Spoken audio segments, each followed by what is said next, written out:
అంటే తాబేలు నిజానికి ప్రతి ఇంటిలో ఉండాలి. మనకి ఇప్పటికీ దేవాలయాల్లో తాబేళ్ళు ఉంచుతారు. ప్రతి దేవాలయంలో తాబేలు ఉంటుంది. పూర్వం ప్రతి నూతిలో ఒక తాబేలు నుంచేవారు. ఎందుకు తాబేటిని ఉంచుతారో తెలుసా? తాబేటి యొక్క దర్శనము మంగళ దర్శనం.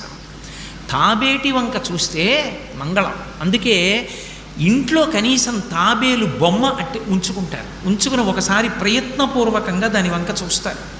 ఎందుకు తాబేలు ఇంట్లో ఉంచుకోవాలి అంటే దాంట్లో ఒక రహస్యం ఉంది.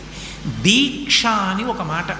దీక్ష అన్న మాట దేనికి అన్వయం అవుతుంది అంటే యజ్ఞానికి అన్వయం అవుతుంది.